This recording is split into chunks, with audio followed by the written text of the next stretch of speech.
how do you know the difference between someone who wants to use you or take advantage of you in life versus someone that wants the best for you? The facial expressions are going to tell you every time. So exactly like what I was talking about earlier, if you had met me and you had said, so great to meet you, and you're growling, no, you're not happy to meet me.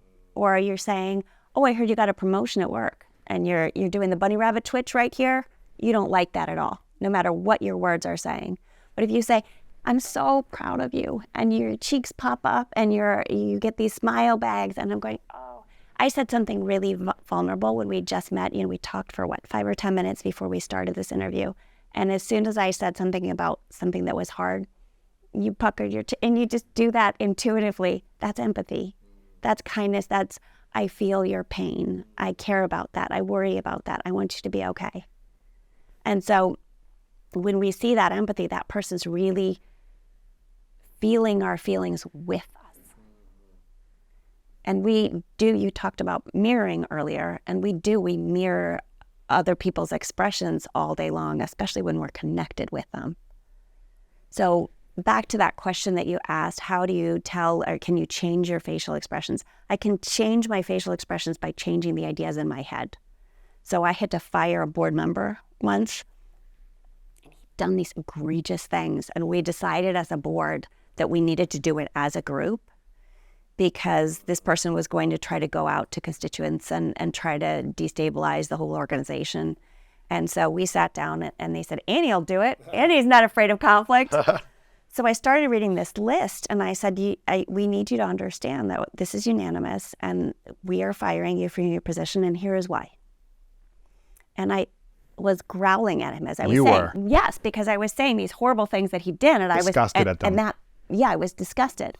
And then I'm thinking, because I know that I've got all these people that I have to get along with, and they're watching me growl like a dog, and I needed to change my own expressions, and I can't create those full parallel lines of thought, but I could feel myself just getting more and more worked up.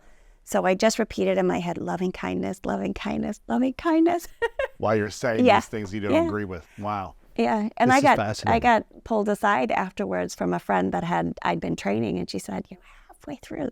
You switched. You switched. And I said, oh yeah, here's what I did. It's the only way I know how to do it. It's kind of like thinking, okay, I'm not enjoying this, or maybe I'm having a difficult conversation with this person that naturally my facial expression would snarl or growl or whatever. Yeah.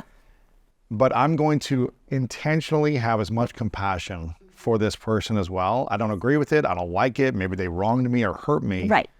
But how can I also see the humanity in the person and I guess wish the best for them in the future? It doesn't mean you have to. Which is most of the people. I mean, we just had a conversation about, the people that wish you ill and the people that wish you well, but most of the people are kind of in the middle. Yeah, of course. They're just kind of struggling along, which is exactly what you're saying, right?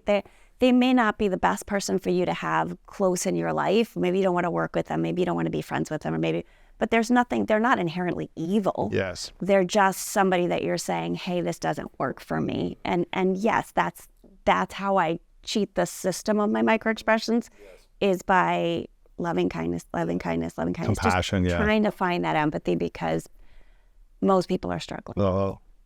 There's a Swedish movie remake that's an American movie now, I guess. Girl with the Dragon Tattoo. I don't know if you've seen this movie. The Girl with the Dragon Tattoo. It's too scary for me. I think there's some, The English remake of it, there's a scene towards the end that essentially the psychopath murderer who locks people up in the basement and kills people or whatever, tortures them, whatever.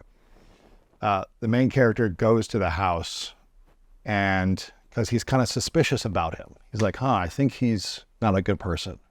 But he's in a position of power. He's part of this family business. And he's going up to the house to kind of check on his intuition. Mm. And to snoop around. And then all of a sudden, no one's there, but then the bad guy drives back in and enters the house. And he kind of gets caught. And he's outside walking around. And the guy's like, oh, why don't you come on in? But intuitively, he knew something's off. But he goes in anyways to be courteous, right? He's like, okay, social courtesy. Okay, I'm going to go in and just have a conversation so it doesn't look like I'm suspicious. Eventually, he, drugs him or catches him. He's in the basement.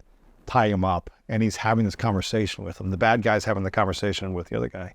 And he's saying something like, isn't it interesting that our intuition knows, but we still have that conversation with someone, even when we know emotionally we should run away. But a lot of us do this in intimacy or relationships. I feel like I've done this in the past. Yeah. Where we know we shouldn't be in this relationship. We should get out. Or we start dating someone and we know like, oh, there's some red flags or some signs that things aren't matching, right? Right.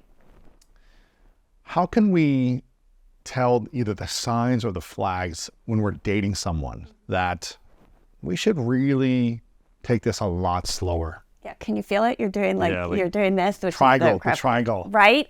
Clenching. Yeah. That's the fear. That's the oh crap. Because you know what that feels like. And you. So is that more our reaction to someone or watching their facial expression do that? Like if we're... Yeah, you're doing it right now as you're thinking about something that's worrying, that's concerning, and you're like, and then that was the discomfort, right? They're like, yeah, I remember what that felt like. That's uncomfortable. That's not safe. That's this.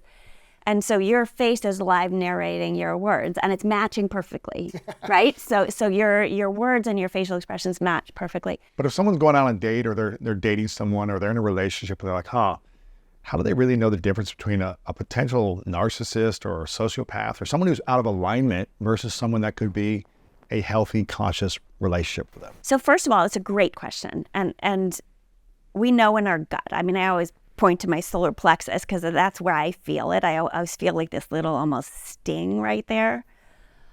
We know in our gut, and the problem for so many of us, especially those of us who've experienced trauma in our childhoods, is that our pain was intentionally or sometimes not intentionally dismissed.